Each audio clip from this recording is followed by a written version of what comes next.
Tome seus assentos, irmãos.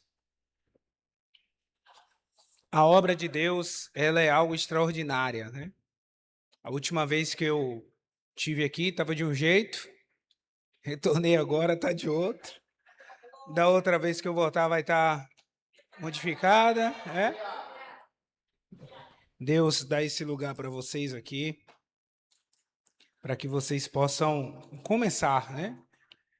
A obra de Deus, ela começa, mas ela só terá fim depois que Jesus completar a manifestação do reino.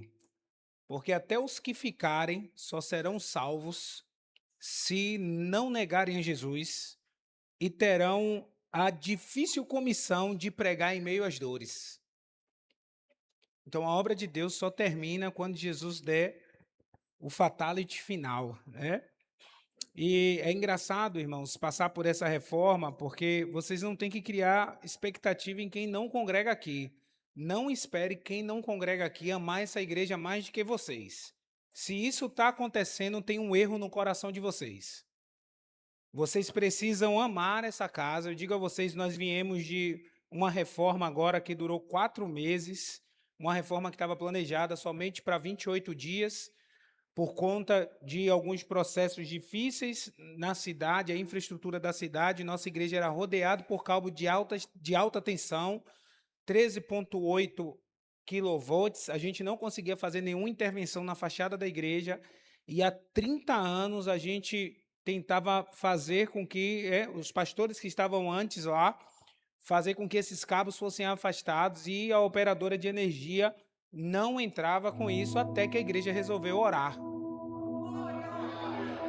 Então, quando a igreja resolveu orar, foi muito grande a batalha. Teve um dia que os postes tinham que ser afastados, teve um dia que os postes chegaram na frente da igreja e saíram, deslocaram, a equipe ficou matracando e veio uma chuva forte, não conseguimos deslocar, mas a igreja permanecia em constante oração.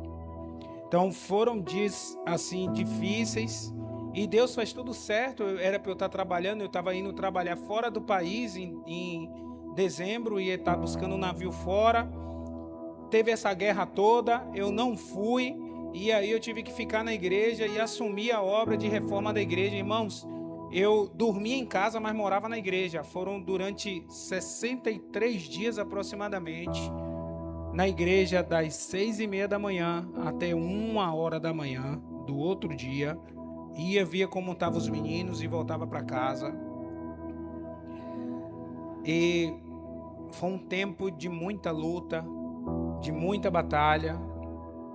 O tempo que estava na igreja, como o meu contrato era internacional, não recebi nenhum recurso, mas o Senhor nunca deixou faltar nada. Quando você coloca o coração na obra, Deus abre as comportas do céu para você. Então isso que o pastor Ricardo falou aqui durante o sermão é algo que vocês devem pensar sobre. Quer ser próspero? Quer ser próspero? Coloque o seu coração na obra de Deus. Nós dedicamos lá a vida, e um dia o pastor disse assim: a gente tem algumas congregações na cidade, não dá mais para congregar o povo longe, pastor André. A gente não consegue atender todo mundo. E eu cheguei e disse para o pastor: pastor, tal data aí a gente vai inaugurar a igreja. Mas pastor Ricardo, é impossível pelo cronograma. Eu disse: a nossa especialidade é viver com Deus no impossível. Chamei uns guerreiros lá, Duda que está aí fazia parte dos guerreiros também lá. Digo: vamos levar esse negócio, esse desafio? Vamos! A nossa cidade faz a semana evangélica, e esse ano foi Fernandinho que foi para lá. Foi um evento muito grande, entre outros artistas que estavam lá. E enquanto eles estavam, nossa igreja fica na praça central. Então, enquanto eles estavam adorando no meio da rua, vendo os artistas, nós estávamos abrindo mão dentro da igreja trabalhando. As pessoas passavam, olhavam para a gente, melado de cimento, uns davam risada, outros seguiam rumo, e nós estávamos no lema de Neemias: nós estamos fazendo uma grande obra, e não podemos parar. Esse telão é muito pouco para o que vocês podem fazer.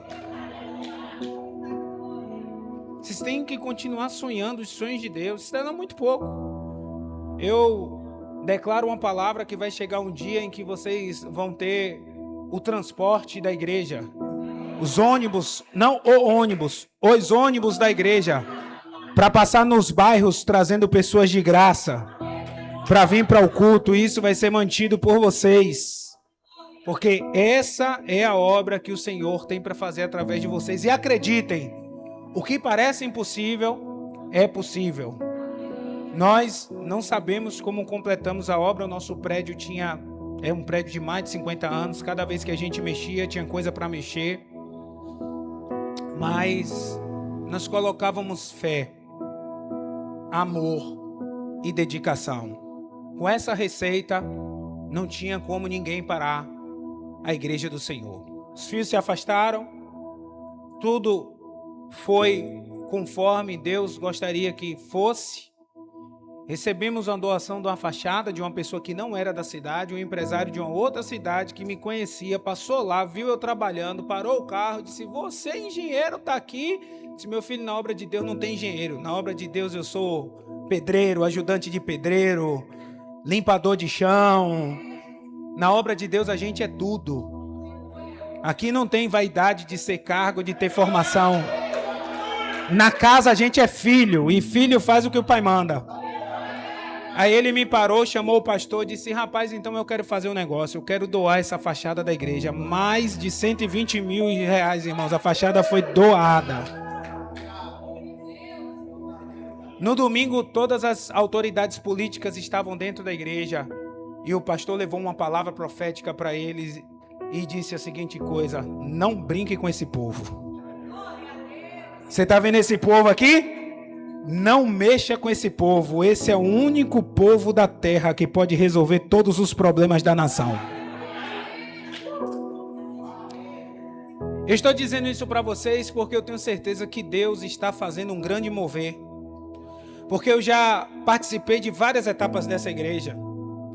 Essa igreja nasceu no coração de Deus, não exatamente nesse bairro. Nasceu no coração de Deus, numa manhã de sexta-feira, onde 4 mulheres se reuniam para fazer um círculo de oração numa determinada igreja, e foi ali que eu conheci essas mulheres que oravam. Depois a igreja veio para um local pequeno aqui, ainda num outro nome, e o Senhor construiu uma história. Eu me recordo que eu fui ministrar lá no aniversário em dezembro e Deus me deu uma palavra profética, disse: olha, Deus vai desvalorizar um lugar para colocar na mão de vocês. E eu saí de lá, eu estava com um menino, estava comigo no carro, eu disse: Deus faz a gente falar cada coisa, porque se eu tivesse, eu não iria falar. Como é que num bairro desse Deus vai fazer alguma coisa para caber tanta gente? E cada vez que eu venho, eu vejo Deus fazendo algo. Irmãos, não se incomodem com os vazios que Deus provoca. Não se incomodem com os vazios que Deus provoca.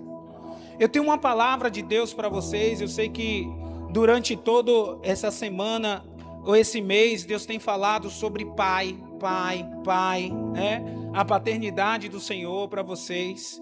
Mas o Senhor moveu meu coração e eu estava orando, e nessa luta, tanta essa dificuldade, minha esposa estava saindo num dia de manhã, eu estava indo para a obra com o carro da igreja, ela estava com o meu carro, no meio do caminho, bateram no meu carro. No fundo, empurraram o meu carro para ir para frente. Ela me ligou desesperada, eu disse: fica aí, você está bem? Tô, fica aí que eu vou resolver o problema. Quando eu cheguei para resolver, o cara veio para cima com toda aquela coisa. Eu digo: meu filho, calme, de que espírito vós sois? Fique tranquilo. Eu não vim aqui para discutir quem vai pagar ou quem não vai pagar. Eu vim aqui para resolver. Eu quero livrar minha esposa desse trauma com vocês, aí depois vocês decidam. Só quero ver vocês agora na minha frente, domingo, às 19 horas, lá na igreja, tem um culto evangelístico. Nós não podemos perder a oportunidade de evangelizar. E Quando eu entrei no carro, ela me ligou em casa e disse, mas B, ela me chama de B, mas B, bateram no carro, como é que tá? Eu disse, dê um glória a Deus. Ela, glória a Deus. Eu disse, lembre, a gente não tinha nem carro para bater, hoje a gente tem.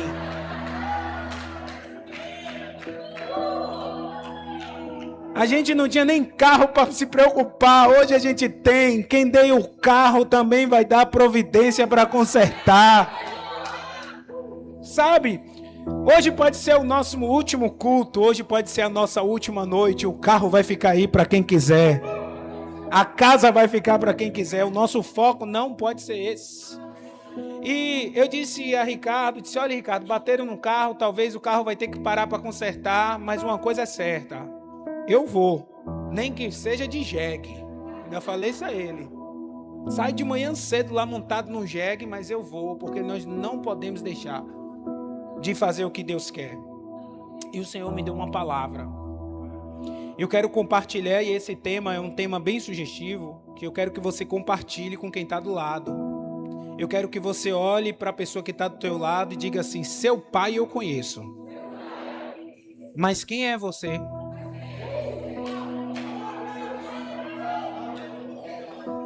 Eu sei que muita gente veio aqui falando sobre o pai. Eu sei que muita gente falou.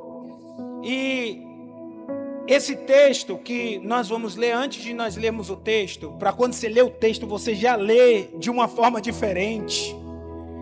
Eu quero lembrar a você sobre essas mensagens que deve ter visto, falado, ouvido. Talvez alguém falou sobre o pater, né? Que é a palavra grego de pai. Pater, pai. Ele gera a ideia de quem é fonte, de quem origina, né? Aquele que gera, esse é o pater. No grego, pai é esse. No hebraico é av, né? Av no hebraico é aquele que constrói, que estabelece, que sustenta, que constrói um legado.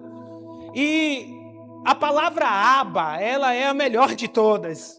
Porque ela vem do aramaico, né? E ela quer dizer paizinho. E nenhum judeu, ele se aproximava do pai chamando de Abba, de paizinho. É engraçado que eu fiz uma pesquisa, né? E isso é interessante, porque você vai ver a palavra Av do Antigo Testamento, pai, origem, fundador, patriarca, entre aproximadamente 1.200 a 1.300 vezes na Bíblia. Você vai pegar ela e você vai ver a palavra Av. O pai que origina, o pai que funda, o pai que é patriarca. O grego pater, você vai ver entre 400 e 500 vezes. Ela é do Novo Testamento. É o pai fonte, é aquele que gera, é aquele que sustenta, é aquele que provê, é o pai provedor. Agora, pasme com isso. A palavra Abba, paizinho, pai querido, só é encontrado 3 vezes. Uma pelo pai, Marcos 14:36, Romanos 8:15 e Gálatas 4:6. São as únicas vezes na Bíblia que aparece a palavra paizinho. Então, perceba que às vezes a gente está no nível de entender quem é o Ava, quem é o pai que nos originou. Às vezes a gente está no nível de entender quem é o pater, quem é o pai que sustenta. Mas muitas das vezes a gente não consegue chegar no nível de paizinho, de intimidade. O nível de deitar no colo, o nível de pousar no seu ombro. Da mesma sorte, a gente vai perceber que para haver pai, não existe como ser pai sem ter filhos. Um pai só é pai quando ele tem um filho. Não há possibilidade de ser pai sem filho. E por que Deus é considerado o Pai eterno? Porque Paulo vai dizer que o filho foi preparado como holocausto vivo antes da criação do mundo. O filho já existia. O filho não veio existir agora, o filho já existia. Deus é pai desde sempre. Então ele é provedor, ele é originário, ele traz a origem e ao mesmo tempo ele é o paizinho. Esse é o nível. Mas eu também peguei as 3 palavras filho e fiz uma pesquisa. Filhos no grego é ios, e ele significa legítimo, herdeiro, participante da natureza do pai. Filho em hebraico é bem, por isso que vem Ben-Hamim, filho da mão direita. Todas as vezes que vem um prefixo bem no Antigo Testamento, você vai ver que se trata de filho, filho com a continuidade. Ou seja, era sempre aquele que carregava o legado do pai, tá? E no aramaico é bar, e no aramaico bar, ele só aparece 2 vezes. Você não vai ver bar aparecer mais do que 2 vezes. Porque 2 vezes no aramaico é exatamente o significado de identidade relacional como filho. É o filho de. É quando a gente conhece o pai e diz assim, ó, ele é filho de fulano.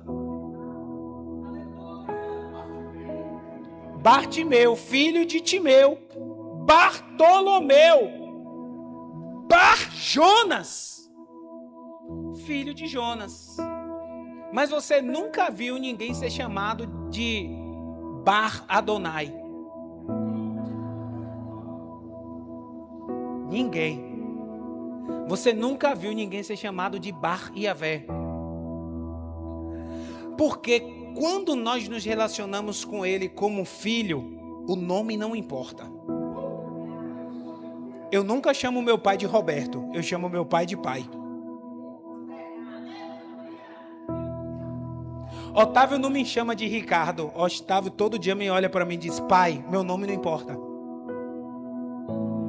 O filho que tem intimidade com o pai, não importa o nome, porque quem é o pai para o filho é o herói.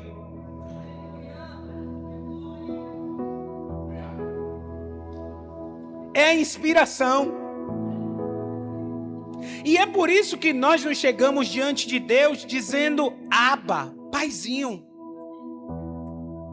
Ah, mas para alguns ele é Adonai, Senhor, tudo bem, eu respeito muito isso, mas para mim ele é o meu paizinho. Eu me comporto como uma criança que precisa dele todos os dias. E o pai, ele é extraordinário. Um pai de verdade, ele é extraordinário, porque o pai de verdade, ele é, muitas das vezes quando tem uma filha, no caso eu tive Isabelle, ele se torna até o cliente do salão de beleza de Isabelle. Quantas das vezes eu saí, hoje eu não tenho mais cabelo, mas eu saí com a chuquinha presa, com o rosto manchado, com borrado de batom, porque a minha filha queria me fazer de cliente do salão de beleza dela. Porque para os filhos, nós somos tudo. Quando o filho está numa dificuldade, a primeira coisa que ele passa um desafio, um bullying na escola, ele nunca vai pensar no amigo, ele vai pensar assim, se meu pai tivesse aqui. Então esse relacionamento é muito importante. E eu acredito que durante esses dias, todos esses dias, vocês viveram a experiência de falar sobre o pai. Só que, pasme, enquanto o pai é falado na Bíblia 1000 e poucas vezes, filho aparece aproximadamente 5.400 vezes na Bíblia. Deus quer nos ensinar muito mais a ser filhos do que de fato ele está preocupado com que você entenda que ele é pai. Porque quando você entende que você é filho, automaticamente você passa a reconhecer o pai como pai. Então eu quero compartilhar com vocês no livro de João, capítulo 15, os versos de número 11 ao 32. Livro de Lucas, capítulo 15, do verso 11 ao 32, é uma história bem conhecida. Eu vou até resumir a história, eu vou ler o primeiro verso e depois vocês leem em casa. Vou ler o primeiro, o 11º, 12º, eu vou dizendo a vocês para a gente ganhar tempo, porque a história vocês conhecem. Diz assim: um certo homem tinha 2 filhos, logo esse homem era pai. O mais moço deles disse ao pai: Pai, dai-me parte dos meus bens que me pertencem.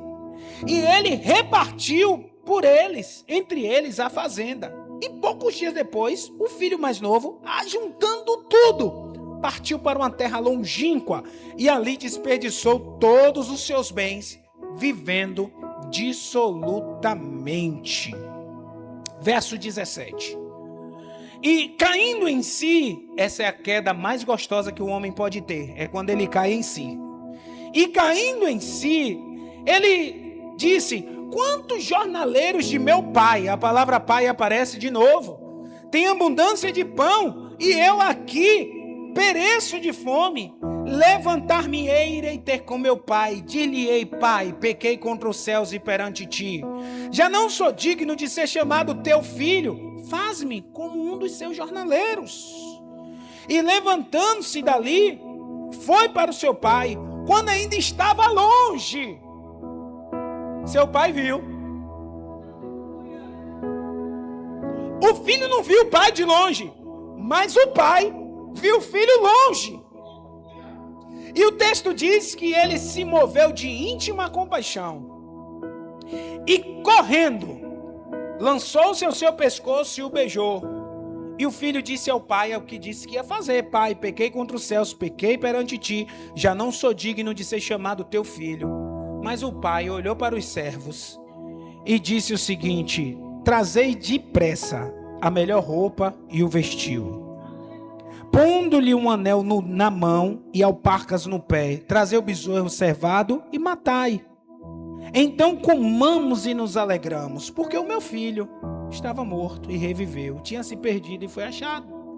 E começaram a alegrar-se. Porém, o filho mais velho estava no campo. E quando esse filho mais velho veio, chegou perto de casa, ouviu música, ouviu dança, ouviu que a atmosfera da casa mudou. E chamando um dos servos, perguntou: o que é aquilo? E ele respondeu: seu irmão veio, teu pai matou um bezerro cevado, porque recebeu são e salvo, mas ele indignou-se e não queria entrar. E saindo ao pai, estava com ele, mas respondendo ele disse: eu te sirvo há tantos anos e nunca transgredi o seu mandamento, e nunca me deste um cabrito para alegrar-me com os meus amigos. Vindo, porém, este teu filho, não é meu irmão, é teu filho, que desperdiçou tudo com meretrizes, o Senhor matou um bezerro cevado. E o pai disse assim: meu filho, você sempre esteve comigo, você sempre estás comigo, e todas as minhas coisas são suas. Mas era justo, não eu me alegrar, alegrarmos-nos e folgarmos. Teve um dia de feriado aqui, porque seu irmão estava morto e reviveu, tinha se perdido e foi achado. Meus irmãos, a Bíblia fala muito mais de filho do que do pai. São 5.000 vezes. Um dos últimos textos do Velho Testamento fala sobre a paternidade, dizendo que Deus converteria o coração dos pais aos filhos e o coração dos filhos aos pais. O Senhor fica 400 anos sem falar nada. Ninguém ouve a voz de Deus durante 400 anos. Quando Deus quer quebrar o silêncio nesses 400 anos, Ele manda um anjo. Ele não fala através de profecia. Ele vai mandar um anjo. Ele vai falar através de sonhos. Mas para ouvirem a voz de Deus, nenhum profeta ouve a voz de Deus. Quem vai ouvir a voz de Deus de novo é todo o povo. Quando João Batista está batizando Jesus, a voz brada do céu. E a voz não diz assim, esse é quem eu enviei. A voz diz, este é o meu. Deus estava sempre falando sobre filho. Jesus, ele vem nos ensinar como ser filho.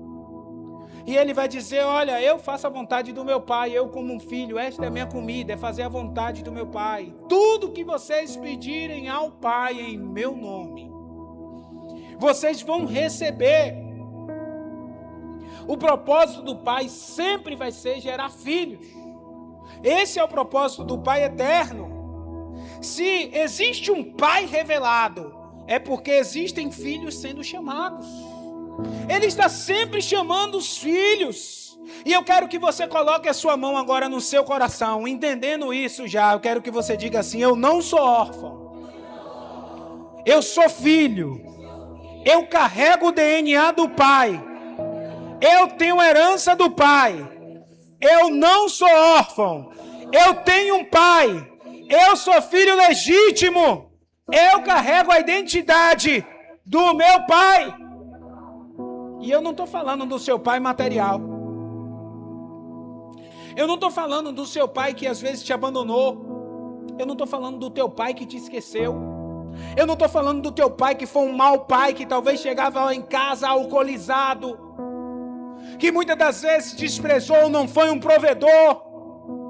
Eu não estou falando de um pai que muitas das vezes te esqueceu, te abandonou, nunca quis te registrar. Eu não estou falando desse tipo de pai, desse pai carnal.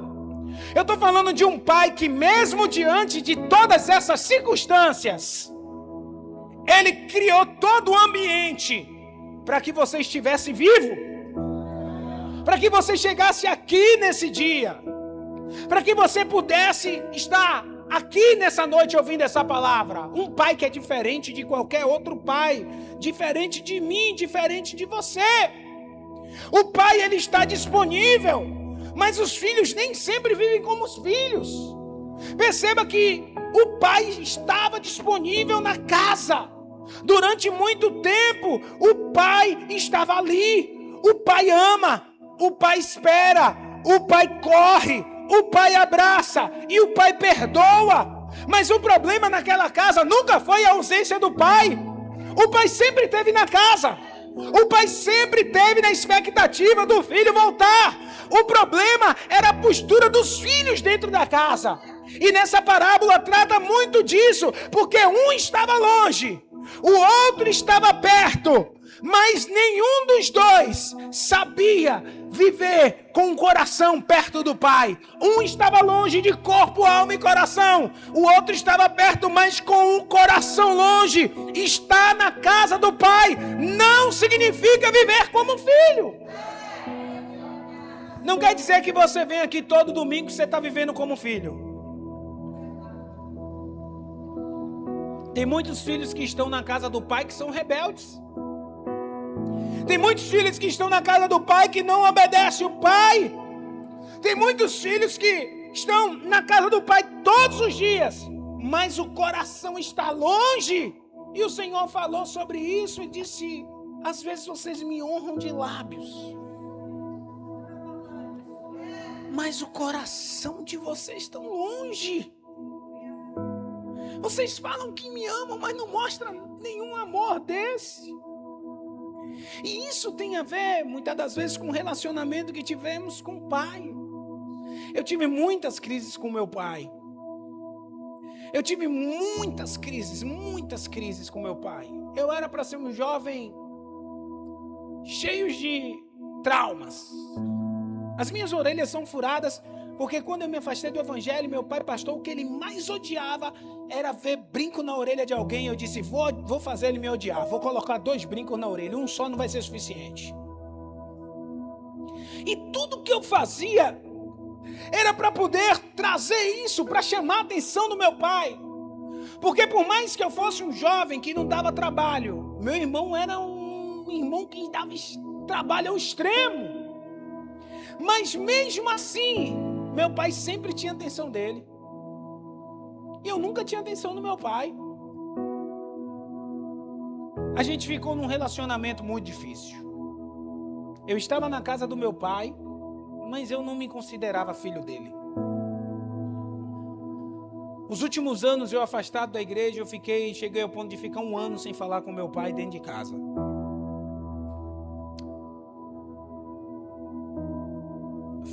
Foram dias muito dolorosos. Porque hoje eu me arrependo de tudo que fiz e não conto isso com nenhum orgulho.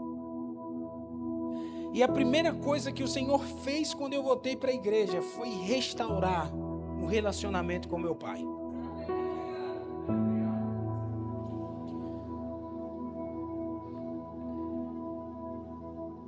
Eu nunca tinha ouvido da boca do meu pai um eu te amo. Eu passava por meu pai e eu não conseguia dar um beijo no meu pai. Meu pai sempre foi muito amante do meu irmão. E até hoje ainda é. E pouco me importa. Porque não importa o amor que ele sente por mim, importa o amor que eu sinto por ele.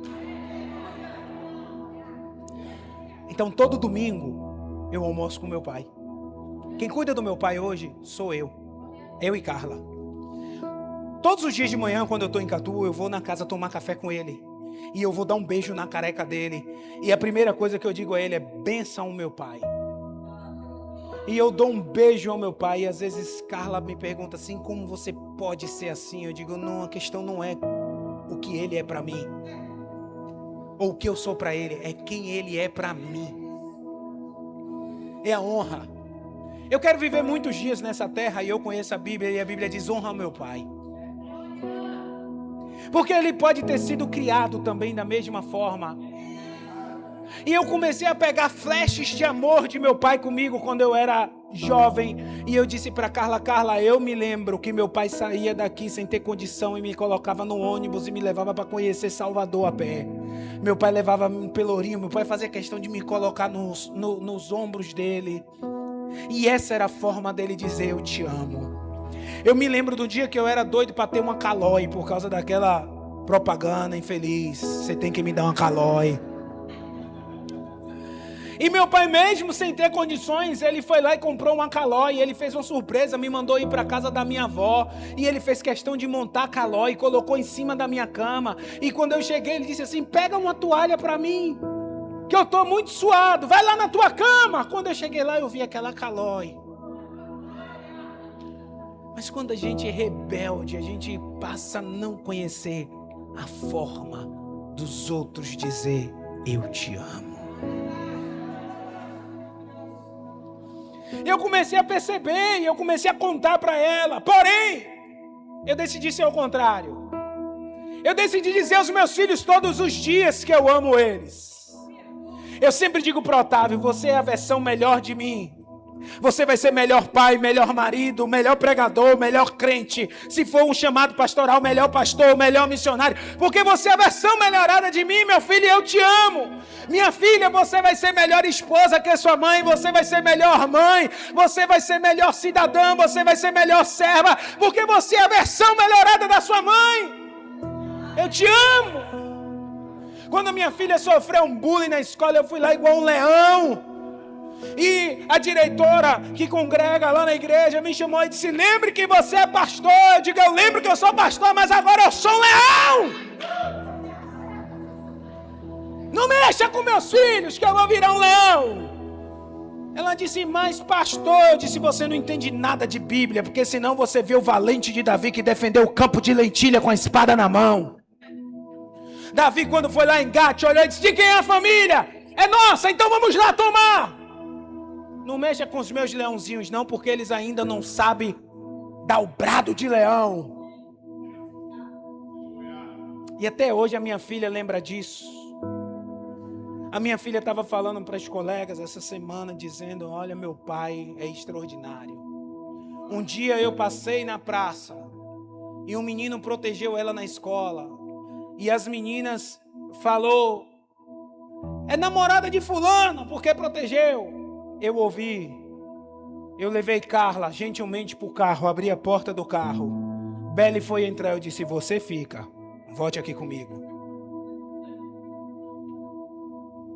Ela é namorada de quem?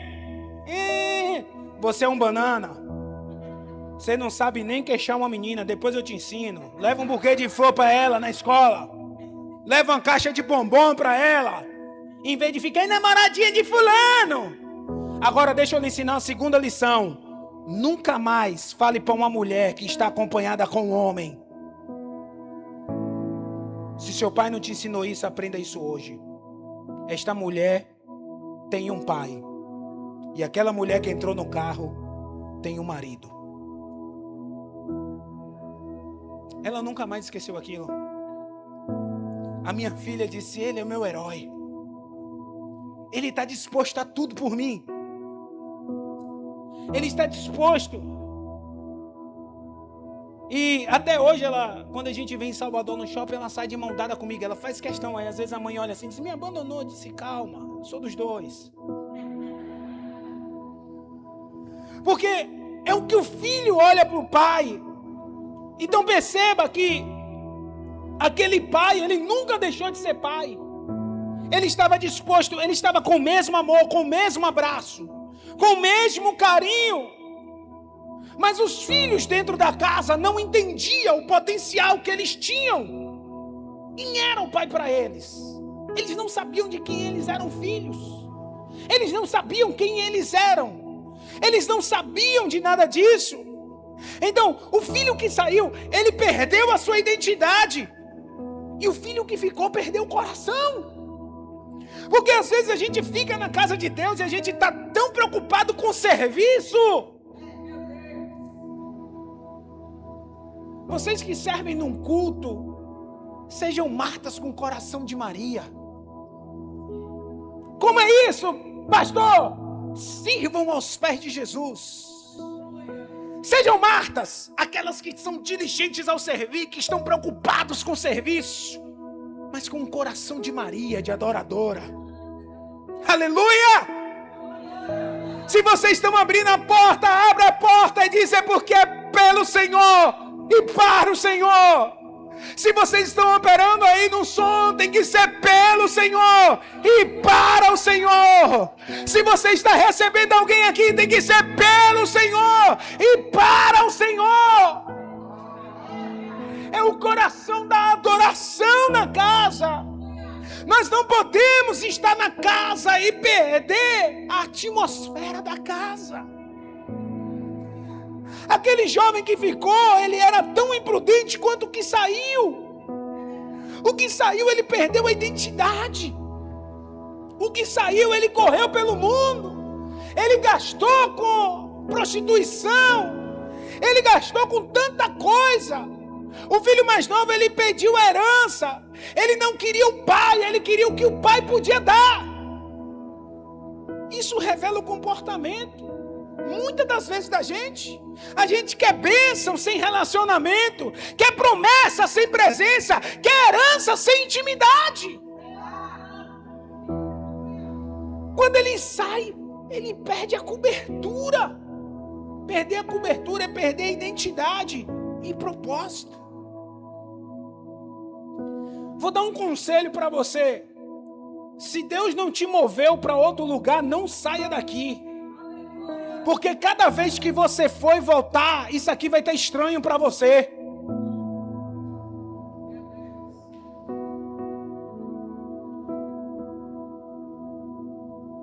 Vou repetir, cada vez que você for e voltar, isso é estranho para você. Pastor, mas ninguém me agrega. Ninguém, não. Eu escutei tanto isso, irmãos. E eu descobri, durante 2 meses e meio de obra, como fazer você se sentir da casa. Quer se sentir da casa? Peça a chave a alguém e um dia venha limpar o chão da casa.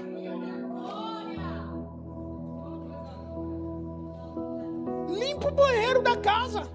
Teve um dia que a zeladora estava lá na igreja e ela foi limpar o banheiro. Eu chamei ela e disse: epa!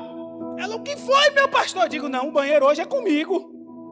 Não é com você, não. Jamais eu vou deixar a senhora entrar no banheiro de homens que estão trabalhando o dia todo para fazer essa limpeza. Não, não, não, não, não, não, não. Hoje aqui é com o papai, aqui, ó. Deixa papai limpar. Não, pastor. Minha filha, eu não estou te pedindo. Eu estou agora te mandando. Dê licença, por favor. Que esse banheiro vai ser comigo. Sabe por quê? Meu pai, quando eu me converti, me ensinou. Todas as vezes que tinha um batismo na igreja, era eu que limpava o batistério. E era na escovinha. Era uma igreja pequena, com piso daqueles tipo de piscina. E eu ia escovar. E ele dizia, tem que deixar bonito. Por quê, pai? Porque hoje vai ser o maior testemunho público de que alguém morreu para o mundo e está vivendo para Jesus. Hoje vai ficar muitos pecados sepultados aí, mas vai nascer muita gente nova. E eu entendi o serviço da casa do Pai. Então nós não podemos perder a identidade. Lembre-se disso.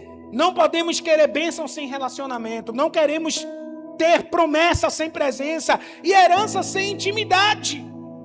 E quando a gente precisa colocar na cabeça algo poderoso, na casa de meu pai, até os empregados vivem melhor do que eu. Era o que ele estava olhando lá no mundo. Ele chegou a um estágio que ele disse assim, na casa de papai, que empregado está vivendo melhor que eu, que sou filho. Eu preciso fazer alguma coisa. Por quê? Quem não valoriza a casa, aprende na dor o valor dela. Posso lhe dizer uma coisa? Todas as pessoas que saíram daqui só vai valorizar quando perder. Tem jeito. Só vai valorizar quando se tem perdas. Irmãos, erros e acertos todos cometem. Porque aqui não somos pais, somos filhos. Valorize o que você tem. Você acha que é toda igreja que tem um telão desse, é? Eu acho que vocês acham. Só pode. Você acha que é toda igreja que forrou? Você acha que a primeira coisa que eu percebi aqui não foi esse tapete maravilhoso no púlpito, não? Você acha realmente que é toda igreja que tem a capacidade financeira de colocar um carpete no púlpito? Ah, pastor, mas a gente deu valor, mas se a liderança não tivesse a visão de fazer, não fazia. Valorize as pequenas coisas que Deus dá para você.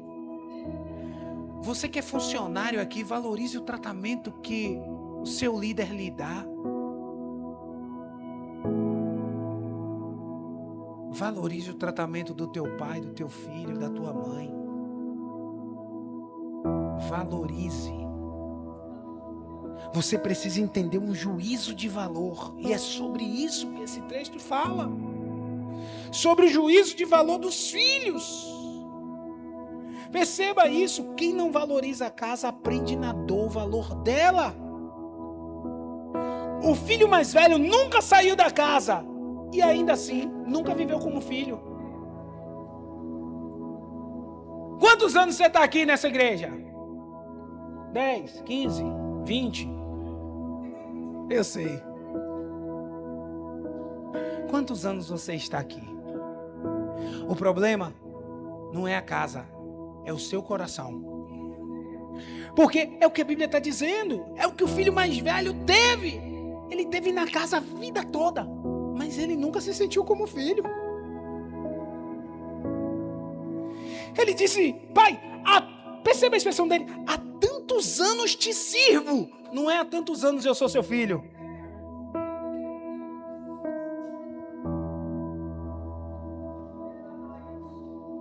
Irmãos, não confunda lealdade com honra.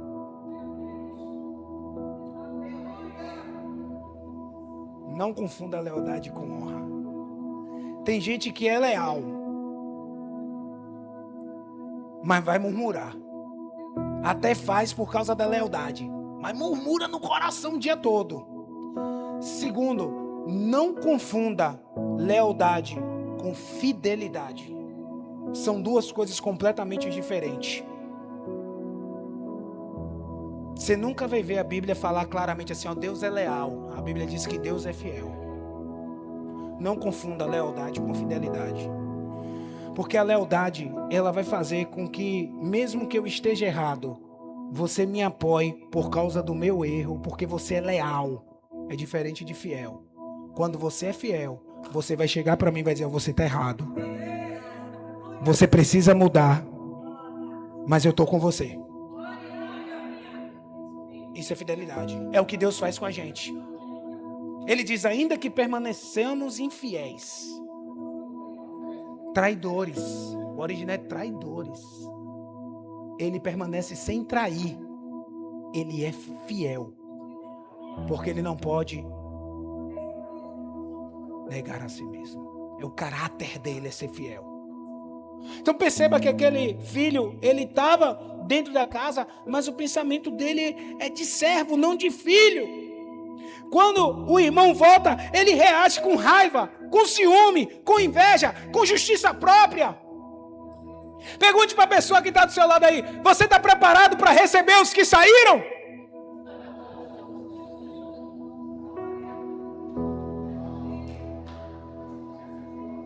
Tem gente que está lá que a gente quer orar. A gente quer orar assim, Deus, deixa ele lá.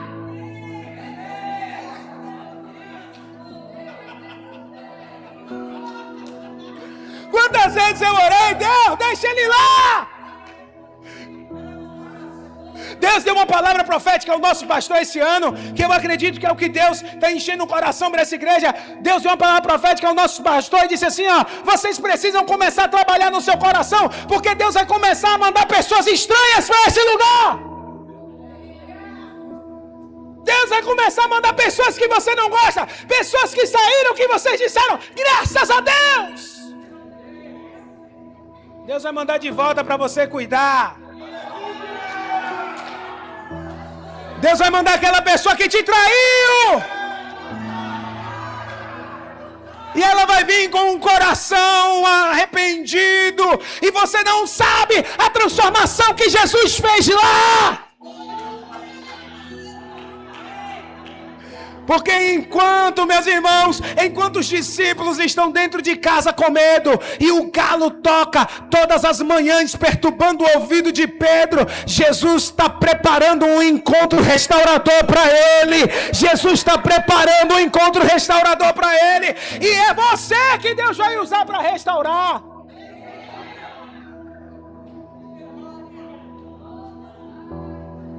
Porque quem vota nunca volta com o mesmo coração. Nunca. Nunca. Sabe por quê? Porque mais difícil do que ficar é sair e voltar. Mais difícil do que entregar a vida a Cristo hoje, para você que está afastado dos caminhos do Senhor e está me ouvindo, é tomar a decisão de voltar. Porque eu tive no seu lugar e eu sei que é isso. O pecado incrusta no nosso corpo e a gente não quer voltar. Mas Deus está fazendo uma revolução. O Pai é o mesmo. Quem fica não pode ter raiva, ciúme, inveja, sensação de justiça própria. Quem é justo? Ele não celebra a restauração, ele acusa. Ele fez isso e você recebe de volta. Ela fez isso e você recebe de volta. A graça não tem limite. Eu vou repetir isso para você. A graça não tem cronômetro regressivo. A graça não tem limite. Não é 99 vezes, aí vai 98. Não, a graça não é o gato que tem 7 vidas. A graça ela é eterna, ela é abundante. Ela é hiperabundante, porque onde o pecado abunda, ela superabunda.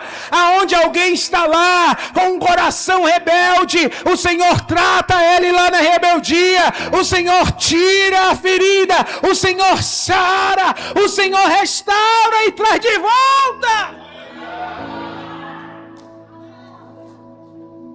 Se prepare para essa palavra profética. Deus está movendo o coração daqueles que saíram. Escute, vão ter pessoas que saíram há anos.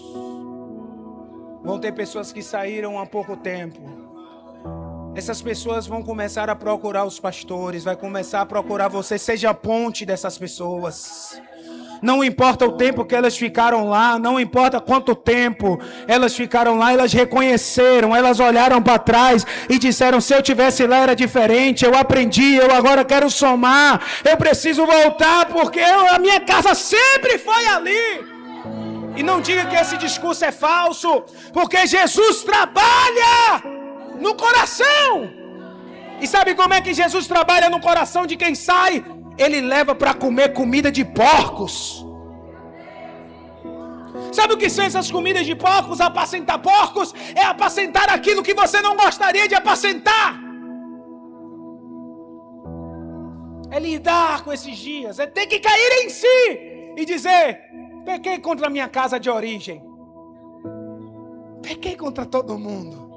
Eu queria fazer naquela época o que eu achava que eu tinha que fazer. E por isso eu disse: dai-me minha parte da herança. Sabe o que é isso?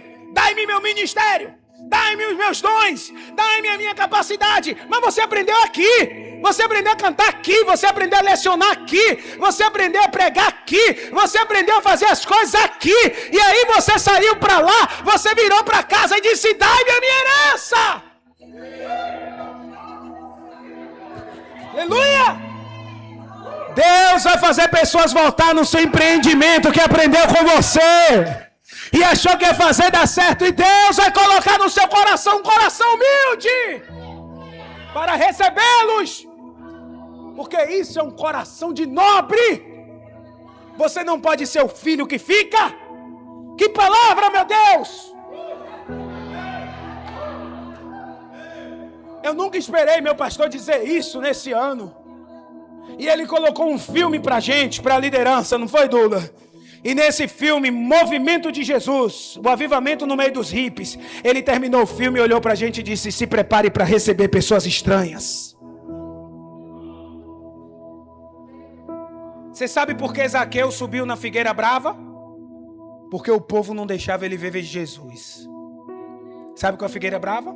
É macumba, espiritismo, o hinduísmo, o budismo, porque a gente fecha a porta para o povo, para ver Jesus.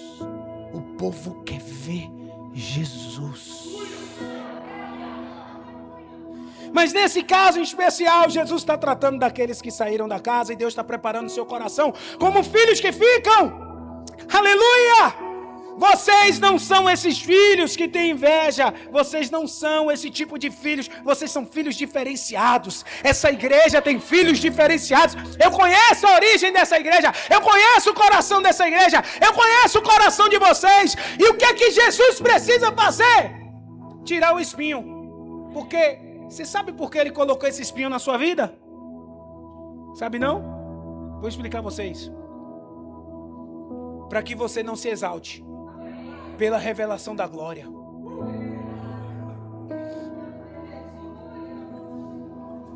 Chega um tempo que Deus começa a dar tanta glória pra gente, tanto poder, tanta coisa. Irmãos, nós somos vaidosos.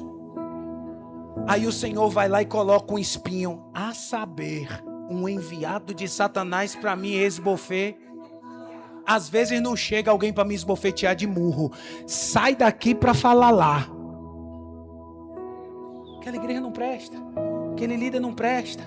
Aquele líder fez isso e isso. Às vezes calúnia. E aí você vai querer se pronunciar. Não, o que é que a gente faz? Vai para a rede social, vai se pronunciar. O que é que a gente se pronuncia? Faz come aí, procura o pastor, não sei o que. O Senhor diz...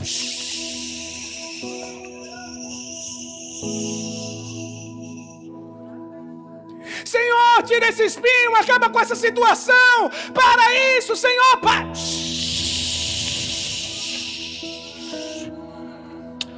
Aleluia! E o que é que eu vou fazer?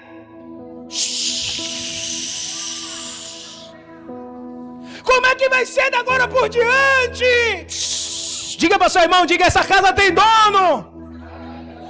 Tem um pai. Ele cuida da casa. Bacandaracé.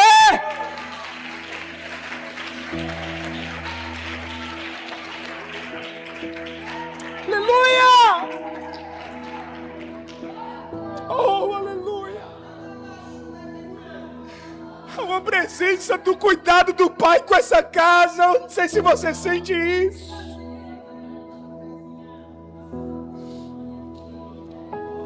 O Pai está dizendo para vocês: a minha graça te basta. A graça é o único remédio que consegue aliviar a dor dos espinhos. E o que é a graça? É olhar para o favor imerecido. É olhar para Jesus e perceber que eu não sou nada. Se a graça não me alcançasse, eu era um perdido, eu era um falido, eu era um pobre, eu era um miserável, eu era um cego, eu era nu, eu era desgraçado.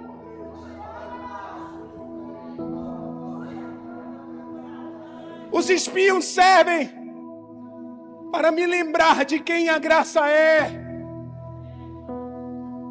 Os espinhos servem para mostrar quem eu sou, o que a graça fez comigo. Então a gente clama por 3 vezes. E a voz de graça te responde: Neia, o meu poder se aperfeiçoa na sua fraqueza. Porque quando você é fraca,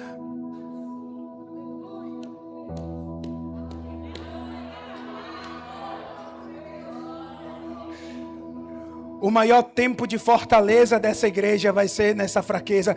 Eu não sei o que vocês estão passando. Eu não sei o que está acontecendo. Eu estou pregando debaixo de revelação. Eu estou pregando debaixo de uma palavra profética. Mas o Senhor está dizendo algo. Eu vou fortalecer vocês como nunca antes. Calai-vos, calai-vos. Deixai que eu tenha cuidado de vós.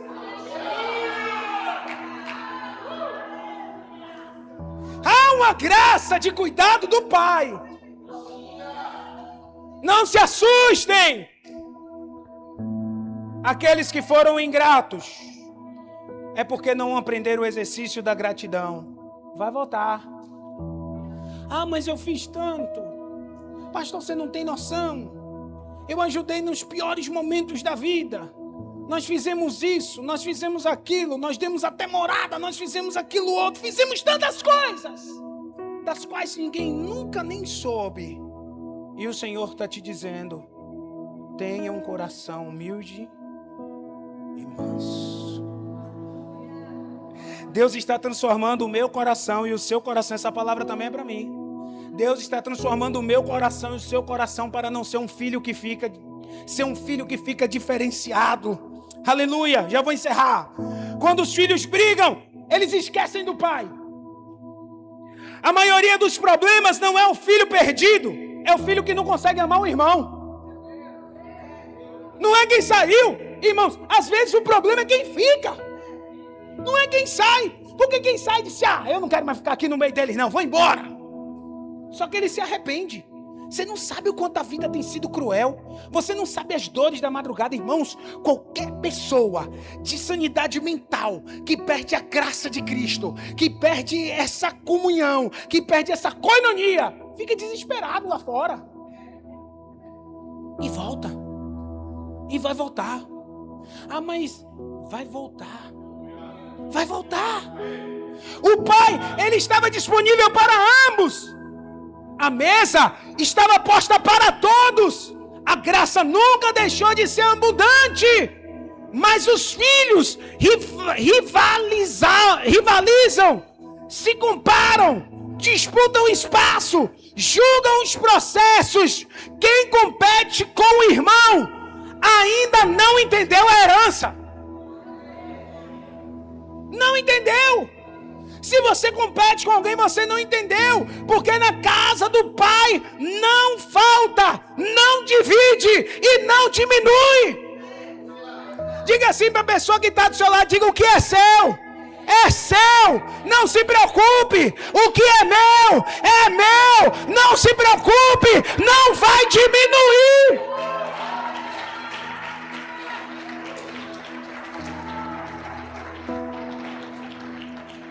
Tem tem espaço para todo mundo. Não vai diminuir nada. Aqui não diminui.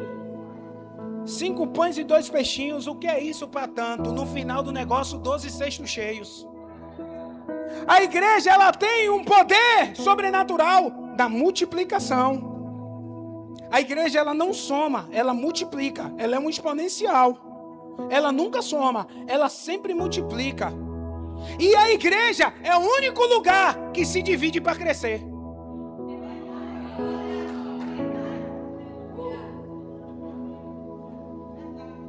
Se a pastora chegar e dizer, sua casa já está cheia dos encontros que estão fazendo, vamos ter que dividir a casa. Ah, não, já está todo mundo acostumado. Usa a mentalidade, tem que dividir para crescer. É o único lugar que a regra da matemática é o inverso. A gente não divide para dar um para cada um. Aqui é diferente. Aqui é divisão 2 dividido por 2 não dá 1, dá 20. É a matemática dos 5 pães e 2 peixinhos. 5 pães e 2 peixinhos dividido para mais de 5.000 pessoas dá 12 cestos cheios. É a matemática, irmãos. Então a gente que fica na casa não pode se preocupar com quem vem. A gente tem que treinar quem vem. A gente tem que trazer a habilidade do serviço da casa. A gente tem que mostrar como o pai da casa gosta, a visão da casa, a missão da casa, o valor da casa, a estratégia da casa, como a casa se comporta. Aleluia! Você está pensando que eu estou falando isso da boca para fora? Meu discípulo, tem quantos meses que você está na CIB? 6 meses. E você, a partir de dezembro, é o que lá? Líder do jovem. Chegou 6 meses, líder do jovem. Mas pastor, tem um bocado de gente que está na casa que dá, mas Deus escolheu ele.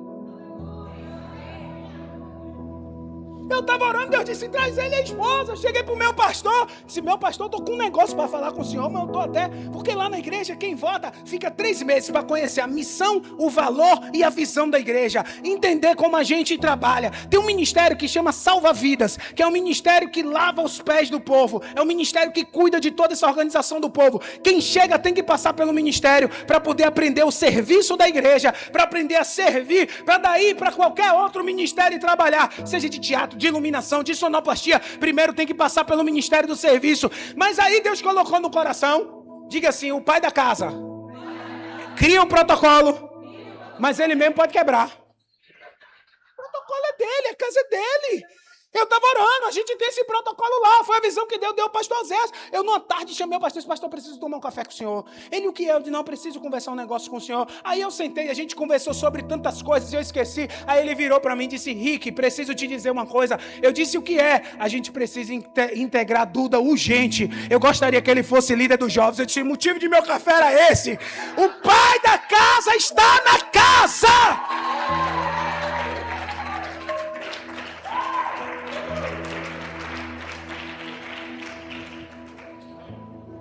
E o que é que o pastor Ricardo fez como um filho mais velho? Ficou triste? Mandou embora? Não, se eu estou vendo que Deus tem um talento, o que é que eu vou fazer? Venha para perto, vou pregar hoje numa igreja de Salvador, você vai comigo. E no meio do caminho a gente vai fazendo o quê? Discipulando, porque discipulado não são palavras de autoajuda, é vida na vida. Se você não gosta de abrir a sua vida para alguém, você está no lugar errado. Porque o discipulado não é entregar alguém para Jesus. Aí é o começo de uma vida cristã. Jesus não disse ide ganhar almas. Jesus disse ide fazer discípulos. Você precisa cuidar de alguém.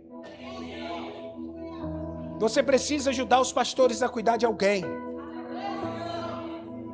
Irmãos, desculpe falar essa verdade para vocês, e eu estou falando isso sempre ao meu pastor. Pastor não nasceu para visitar você em casa. Foi por isso que nasceu o corpo diaconal. Está escrito na Bíblia.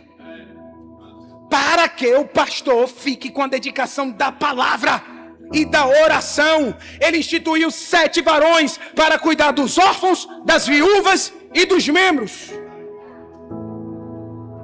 Porque o pastor precisa ter paz para meditar na palavra. O povo habituou, não, só vale se pastor Ané vir aqui.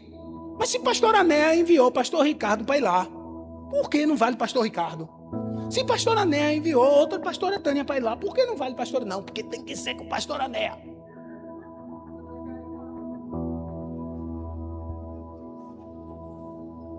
Uma igreja que cresce é uma igreja que entende quem você é. Você como filho, você precisa receber o filho, você precisa cuidar do filho. Deus está cuidando da casa. Eu já vou encerrar. Escute. O pai estava disponível para ambos. A mesa estava posta para todos. A graça era abundante. Os filhos se disputavam espaço. O pai nunca pediu para ninguém disputar o espaço. Eles disputaram o espaço. Quem compete com o irmão ainda não entendeu a herança. Porque na casa do pai não falta, não diminui. O pai responde ao filho mais velho a seguinte coisa: filho, tu sempre estás comigo. E tudo que é meu é teu. O filho tinha tudo, mas vivia como se não tivesse nada. O filho tinha tudo, mas vivia como se não tivesse nada. Os pastores não me atendem. Quantas vezes você já marcou gabinete com os pastores?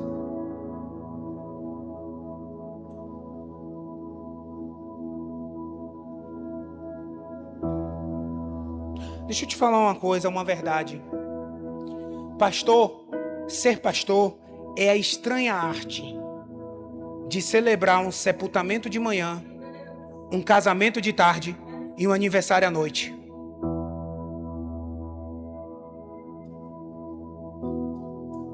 Quantas vezes esse ano eu já fui para o sepultamento de manhã, ter que ir meio-dia jantar com o noivo e chegar de noite e ir para um aniversário orar. Ambientes completamente diferentes, cargas emocionais completamente diferentes. E você precisa gerenciar tudo isso. Seu pastor é o único que Deus te livre e te guarde, que não seja agora, mas vai ser o único que no dia que um ente querido seu falecer, vai estar lá, do lado, para te ajudar. No dia que alguém te trair, que os dias mais dolorosos da sua vida chegam lá, e se essa traição for de um amigo, vai estar lá com os braços, com os ombros, vai dizer assim, pode chorar aqui. Isso vai passar. E ainda vai lhe dar uma tarefa difícil de dizer, você precisa perdoar.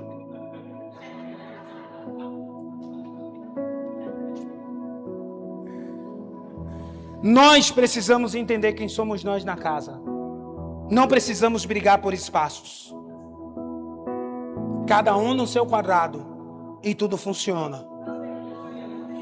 E se de repente Alan precisar que eu vá no quadrado dele para ajudar ele, eu entrarei no quadrado dele para ajudar ele. E se Alan não gostar, problema de Alan que não gostou, mas eu vou ajudar ele, lá na frente ele vai entender. Como eu entrei nessa reforma, a igreja, eu ia viajar, a igreja pegou uma pessoa e colocou lá. Eu não viajei e eu percebi que um mês a pessoa estava sem dar continuidade nas coisas. Eu olhei e disse, poxa, eu sou engenheiro, eu sei planejar isso, eu sei trabalhar com isso. Cheguei de manhãzinho cedo. Aí você sabe o que eu fiz? Você acha que eu fui com um capacete branco? Não fui não. Porque Jesus me ensinou a ser humilde como uma pomba, mas prudente. Eu não sei o que ele podia pensar de mim, que eu queria tomar o lugar dele, pastor engenheiro que está chegando. Eu aí cheguei com a calça velha, rasgada, toda melada. Já passei, sério mesmo, passei pela obra assim que estava limpinha, já passei a mão no lugar sujo, já melei já, para chegar sujo lá. Já botei uma bota toda velha, cheguei sem capacete, me apresentei para ele, disse, irmão fulano, eu vim aqui somar com você, onde é que você me dá um capacete aqui de peão, porque hoje eu quero ser peão, eu quero fazer o que você pode delegar para eu fazer, me mostra aqui seu cronograma, que eu quero. Aí fui conversando com ele, tomei um café dele, ganhei o coração dele, aí eu disse assim, mas isso aqui, se a gente fizesse assim, a gente não melhorava? Melhorava, eu disse, não, então eu vou fazer, me diz aqui o que é que eu tenho que fazer, e eu vou lá fazer, sabe por quê? A palavra convence, mas o exemplo arrasta. No final, irmãos, nós tínhamos tantos irmãos trabalhando na obra que virou uma confusão. Teve um dia que eu tive que ir trabalhar de casa na obra, algumas coisas que eu tinha que fazer, porque a igreja foi tomada pelos irmãos. Os irmãos começaram a olhar e dizer assim: rapaz, meu pastor está lá desde de manhã e está saindo 1h da manhã, amanhã eu vou lá ajudar ele. E os outros irmãos começaram a ir e começaram a trabalhar e começaram a modificar e fazer as coisas acontecerem. Você sabe qual é a maior felicidade de um pastor? É quando a igreja começa a trabalhar com amor, sem disputa. É quando a gente percebe que aquele irmão que tinha rusga com o outro tinha a habilidade de chegar para o outro e dizer: meu irmão, eu queria te pedir desculpa. Irmãos, perdão não se justifica. Se você justifica o seu perdão, você não quer pedir perdão. Quando eu, mas Carla, a gente tem os arranca-rabos, e não me leve para encontro de casal que o palestrante fala que não tem briga com a mulher não, que eu não vou, viu?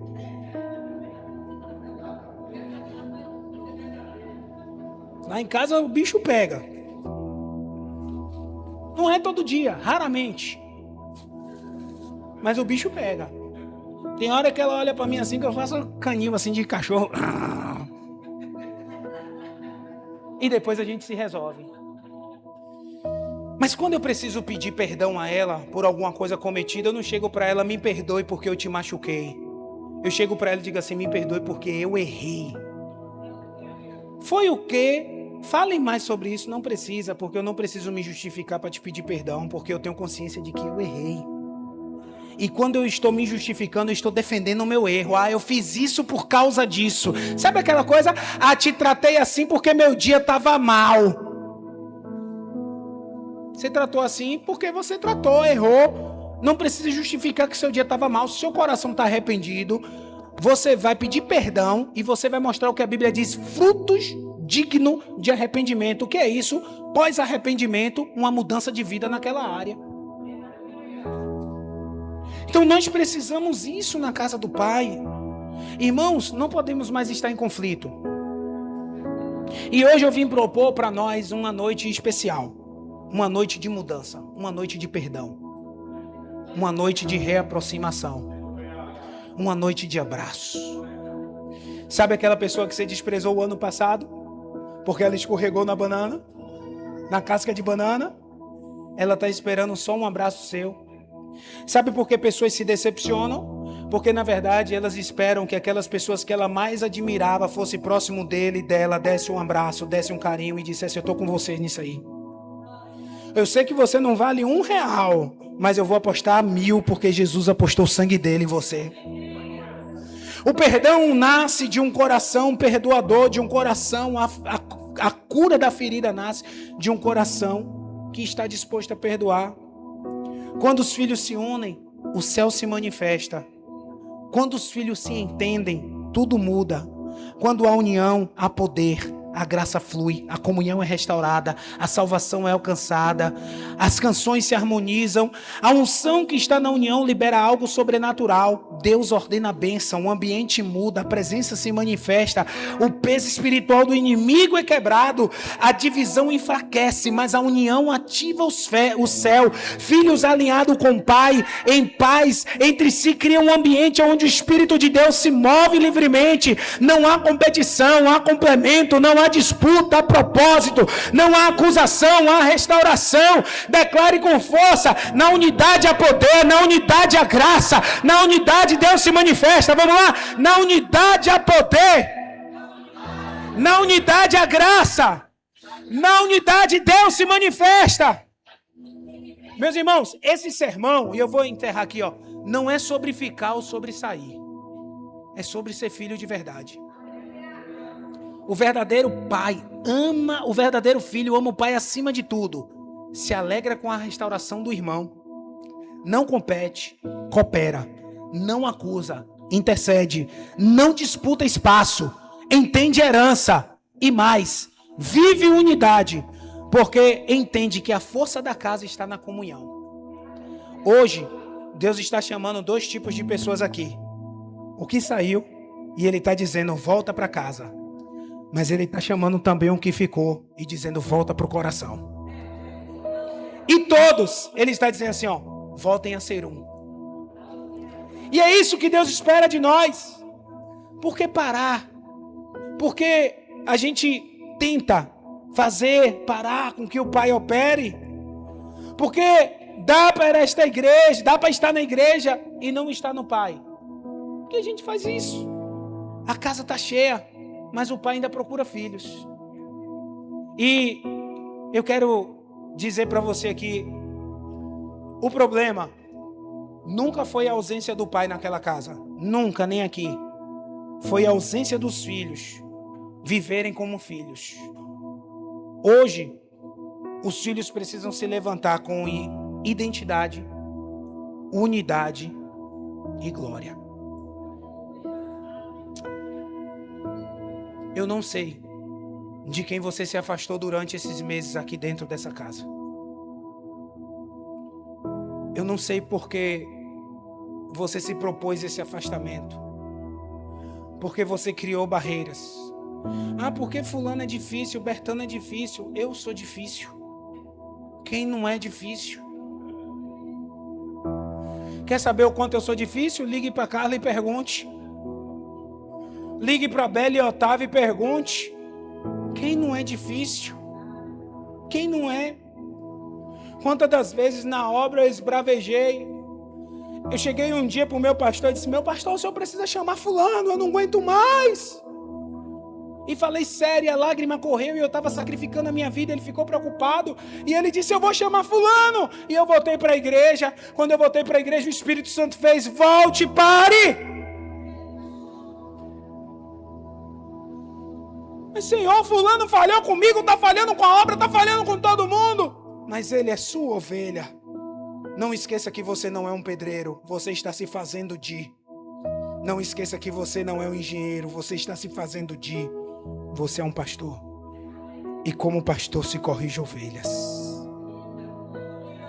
E aí eu virei para o meu pastor chorando e: meu pastor, esqueça tudo que eu lhe disse. O que foi, Rick, que aconteceu? Não fale mais com fulano. Falar com fulano, ele antes de ser um empreiteiro aqui, ele é sua ovelha. As filhas dele, os filhos deles congregam aqui. Se o senhor chamar a atenção dele, vai mover com a família que não tem nada a ver. Talvez a família não entenda. Ô meu pastor, me desculpe por eu ter sido tão insensato. Não ter ouvido a voz de Deus. Ter ouvido a minha raiva antes de ouvir a voz de Deus. Tenha misericórdia de mim, Senhor. Tenha misericórdia de nós. A gente falha, irmãos. A gente é humano. O problema com Deus nunca foi o homem falhar, foi o homem se esconder da falha dele. E eu quero convidar você nessa noite a ficar de pé. Eu vou encerrar já. Mas eu sei que o Senhor falou no seu coração. Sabe?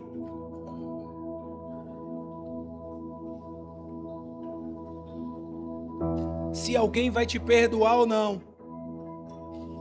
Isso é problema do coração de quem vai receber a palavra. Mas você precisa ficar livre disso. E você precisa ficar livre disso, pedindo perdão a alguém. Talvez nos momentos mais difíceis que essa pessoa passou, você foi ausente.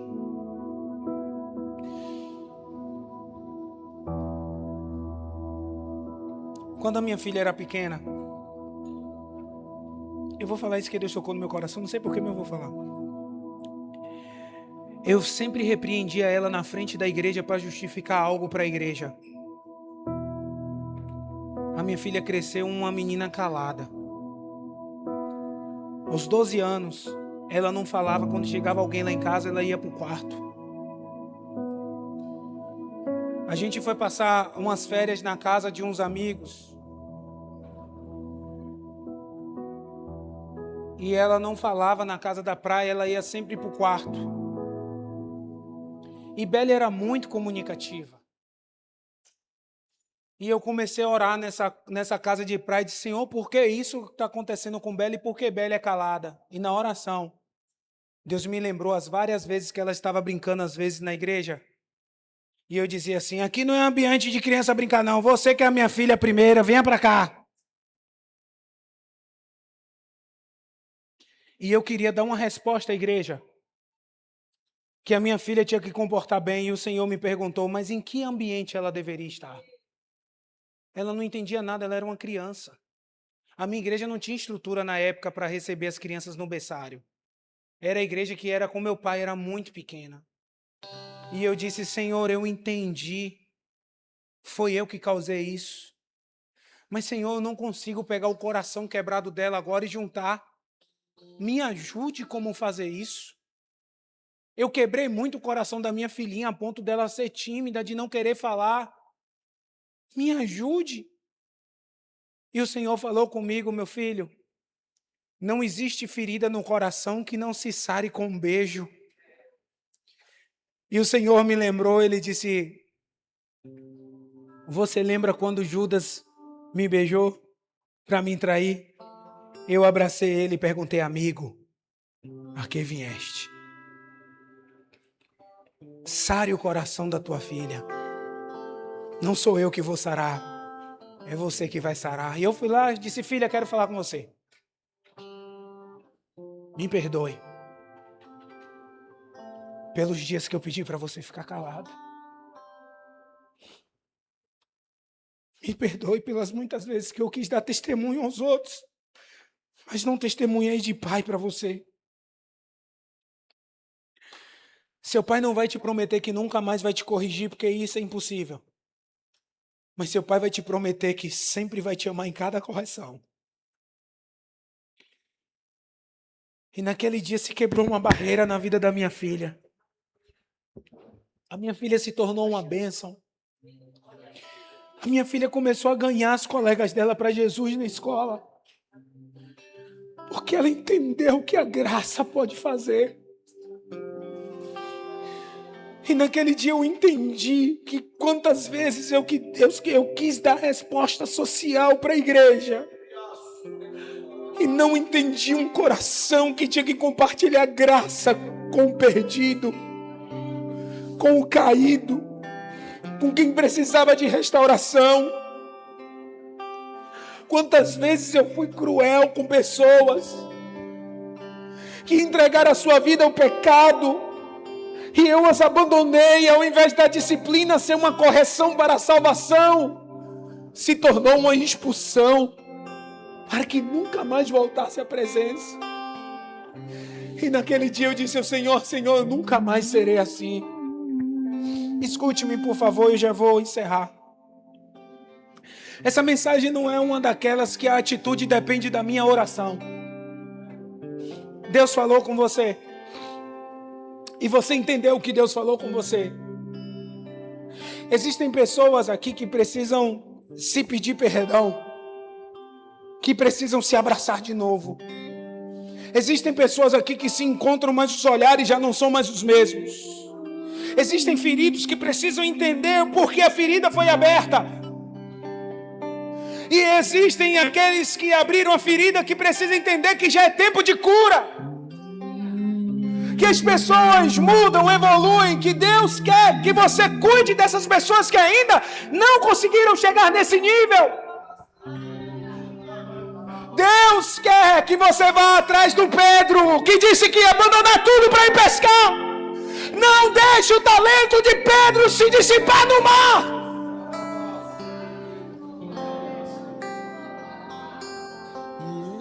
Porque não existe nada que resista ao amor. O amor tudo crê. O amor tudo suporta. O amor tudo espera. Estar na casa do Pai sem amor não é viver na casa do Pai. A Bíblia diz que Ele faz a ferida, mas Ele mesmo a sara. A Bíblia diz que Ele permite isso. Ah, mas aconteceu isso, mas tem que ser assim. Já aconteceu, já passou. Agora é hora de levantar.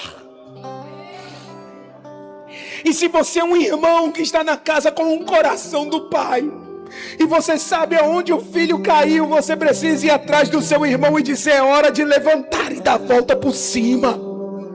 É hora de se erguer. Deus não pode perder esse talento aí que você tem. Ah, mas o irmão é assim, o irmão é assado. Meus irmãos, a gente vai cuidar dele. O amor sara tudo.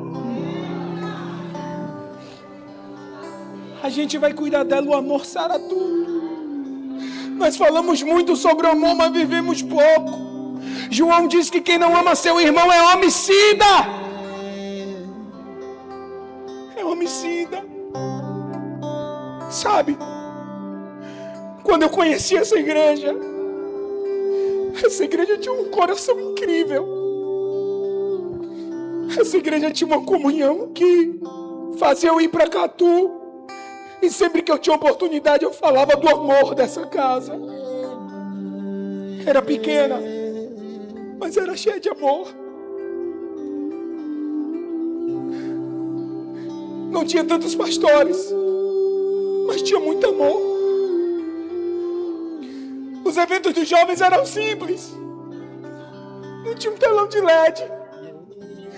Eu ia pregar num púlpito pequenininho, mas que vocês fizeram com muito amor. Sempre com muita preciosidade. O local não cabia, mas tinha graça. Mas tinha favor.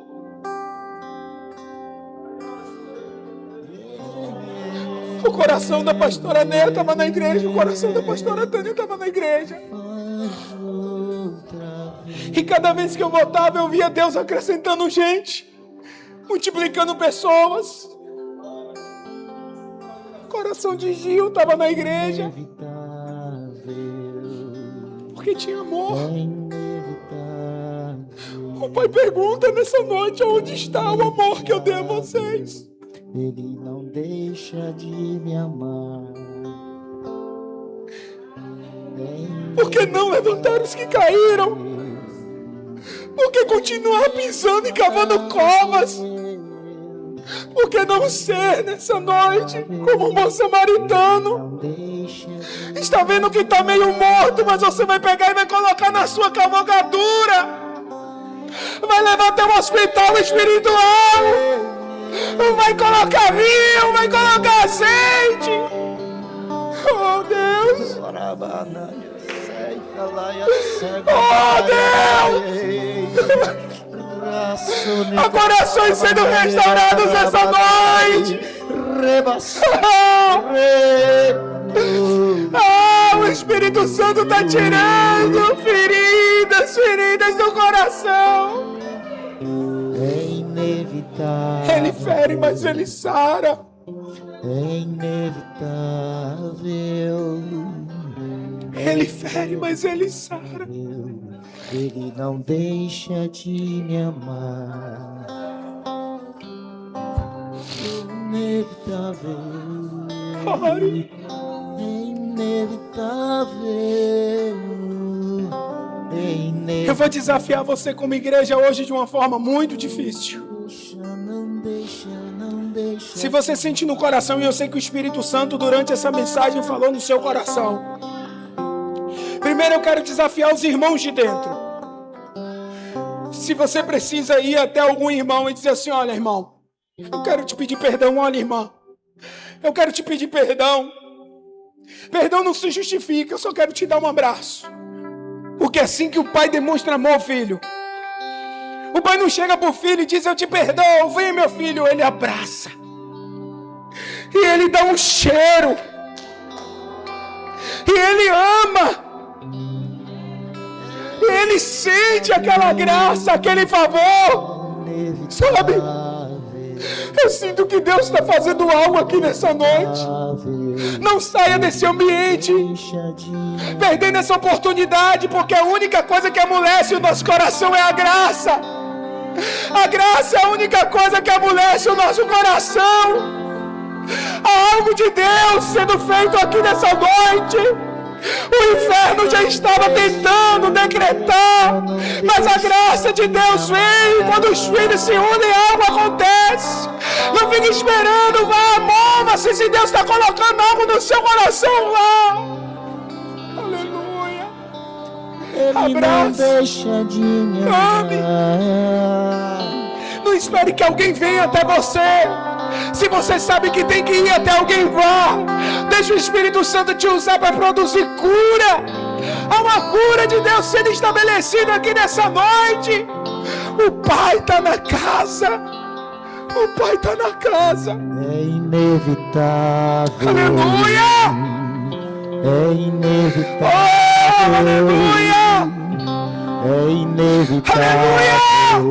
Ele não deixa. O inimigo está caindo por terra. Arabácia, Cané! Inevitável. Oh, Arabaia, Darababa, Xeremica, Labaxura, Mamá! É inevitável. Aleluia! O Espírito Santo está produzindo cura aqui nessa noite.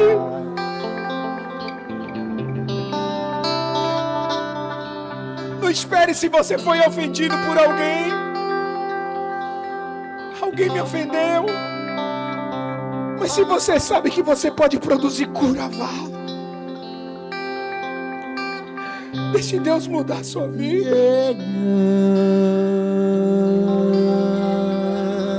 Não fuja! Não fuja do que Deus quer fazer hoje! Vamos calar! Oh, não fuja! Não seja Jonas!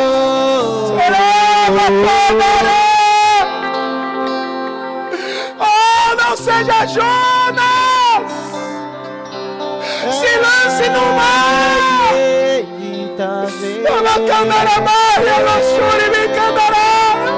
O Pai está na casa onde nos filhos.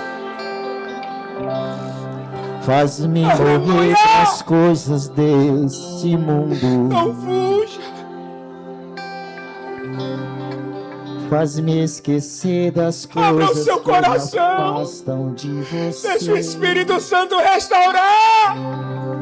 Teu nome é como um unguento derramado em minhas feridas. Cura, restaura a alegria. Aleluia. Nesse momento, Do teu perdão. eu quero perguntar a você que está afastado dos caminhos do Senhor, da casa do Pai. Se o Senhor mexeu no seu coração Cura minha alma. e você entendeu que hoje é noite de voltar para a casa do Pai, eu quero que você saia do seu lugar e venha aqui à frente, que eu quero orar com você. Quando tu chega. Eu quero orar com você. Você que está afastado das casas do Senhor. Fica Pastor, eu não sou crente. Eu vim ouvir essa palavra mexeu no meu coração. Eu quero ser filho, filha. Deus falou comigo hoje. Eu quero encontrar esse amor. Eu também quero encontrar esse amor. Faça um sinal onde você estiver. Eu quero orar com você. Se você ainda não é cristão, se você ainda não é evangélico, se você deseja hoje tomar uma decisão com Jesus, de Jesus mudar a sua vida, eu quero orar com você nessa noite. Se você está afastado dos caminhos do Senhor, eu quero orar com você também. Como na primeira vez. Que coisa linda. Faz outra vez. Aleluia. Faz outra vez. Aleluia. Faz outra vez. Aleluia. Na primeira Oh, vez. Deus está costurando, irmãos, a cortina da separação. Outra vez. Deus está pegando a cortina assim, eu estou vendo, ó, a linha de ouro costurando tudo. Oh, aleluia. Eu vejo, irmãos, claramente, eu vejo uma bandeira com o nome BBC sendo rasgado, a mão rasgada, mas eu vejo a mão com a linha ataviando com a linha de ouro, ataviando e não fica remendada, fica uma. Deus está fazendo algo poderoso. Faz outra vez. Faz outra vez. Como na primeira vez. Eu vou orar com vocês para encerrar. Eu quero te pedir desculpa pelo horário, mas eu não podia sair daqui sem entregar isso que o Espírito Santo mandou, porque eu sei que quando eu voltar aqui tudo vai estar diferente, tudo vai estar novo, de novo. Deus está fazendo algo. Lembre-se de algumas coisas que Deus falou com vocês. Se prepare pelos estranhos que vão entrar. Se prepare pelas pessoas que vão retornar. Os filhos da casa de Deus já estão fazendo uma revolução.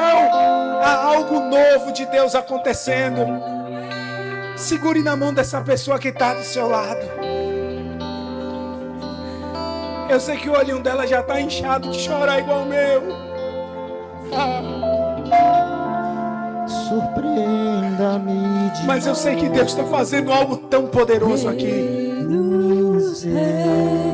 Aleluia. Na primeira vez. Você está sentindo isso? Aquela sensação que a gente tem que terminar o culto, mas não gostaria que o culto acabasse. Isso é quando o avivamento chega. É a sensação que a gente sabe que tem que ir, mas não pode acabar. Porque o Senhor está fazendo algo novo. Deus está fazendo algo novo. O inimigo está caindo por terra, irmão. Irmãos, há uma compaixão de Deus sendo derramada nos nossos corações. Os nossos corações nunca mais serão diferentes. Deus vai transformar suas amarguras em compaixões. Deus vai transformar suas feridas em cura. Como na primeira vez. faz outra vez. Oh Deus. Faz outra vez. Oh Deus, a tua presença é real, Pai. Outra vez, como na primeira vez. Oh Pai. Faz outra vez. Faz outra vez. Senhor, te rendemos graças Faz outra vez. por essa série sobre paternidade. Primeira vez. E nós queremos entrar na tua presença hoje com o coração puro. Não queremos entrar te chamando de pater nem de ave. Faz outra vez. Nós queremos entrar dizendo Abba, Como na primeira Abba, vez. Abba, nosso paizinho, nosso paizinho, nosso paizinho, nosso paizinho, nosso paizinho, Vem fazer. nosso paizinho. Receba-nos de volta na mesa. Paizinho. Paizinho, receba-nos na mesa de volta.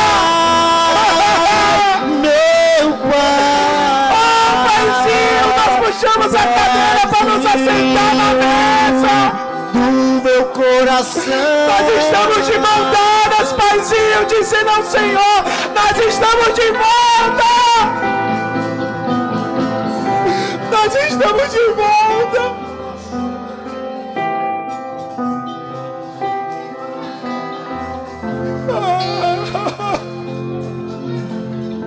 Faz, meu paizinho.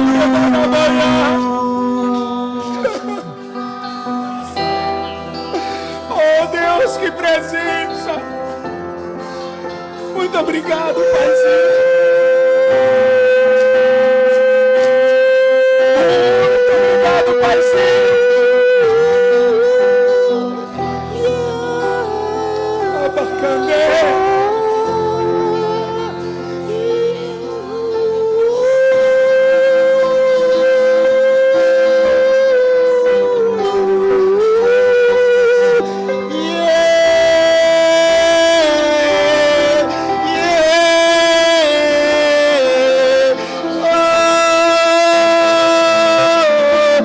Ouço o lamento do seu povo, ouço o choro da igreja, ouço o choro dos teus filhos. Te chamamos de paizinho, paizinho, papai, papai, papai, papai. Choramos no teu colo, choramos no teu peito, meu papai, meu papai, meu papai, papai, papai, papai.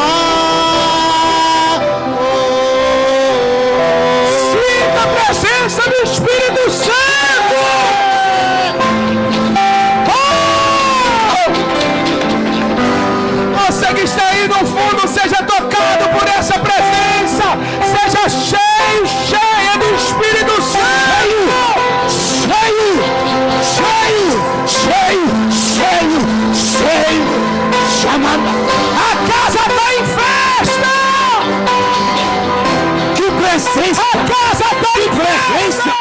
Que presença! Rabassei, Ramanagacei, show, Shamanai, Rabassai, deixa, unção profética voltando, unção de libertação, unção de cura, unção revelações do céu, dons de visão. Deus está renovando, Deus está renovando, Deus está renovando.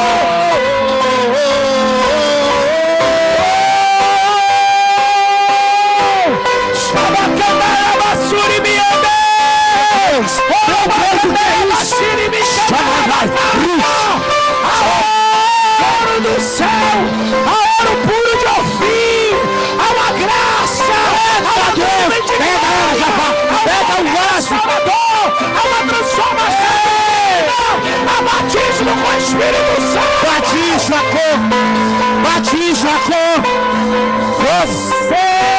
seja cheio, cheia do Espírito Santo. Você que nunca falou em outras línguas, receba o dom de Deus essa noite.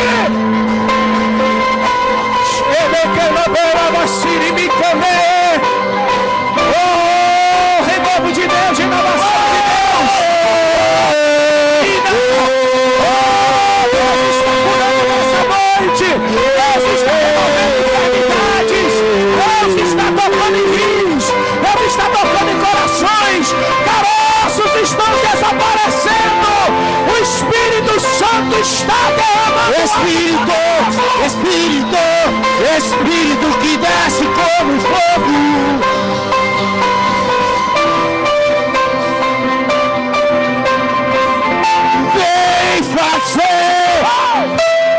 Vem fazer o que nenhum homem fez. Vem fazer o que nenhum homem. Canta surimicaia.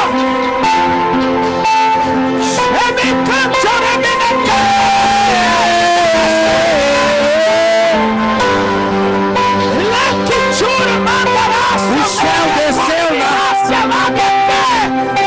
o céu desceu na terra. Esperitiva Cinti Canoete Coia Dorimiaia Rabassone Cacanchoraba Calacinca Uécia Repatria Canturica Jeia Macalácia.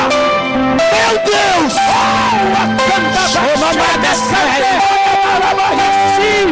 Que graça, Jesus! O quem esse Arabacanto Eva Shio Comandaia.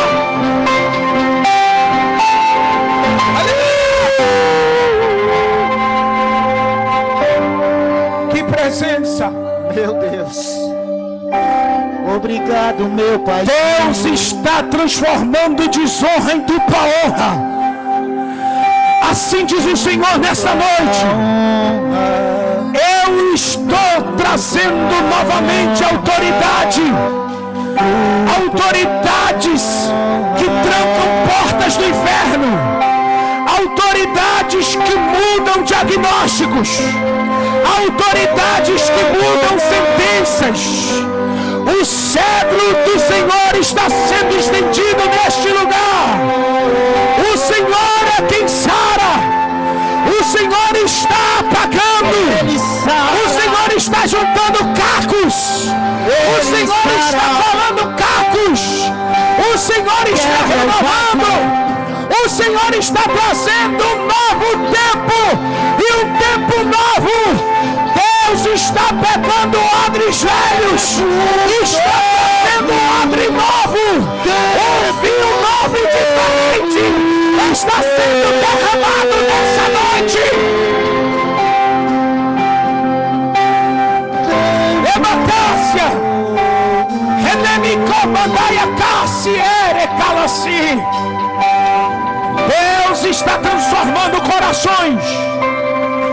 Deus está transformando decepção em vida.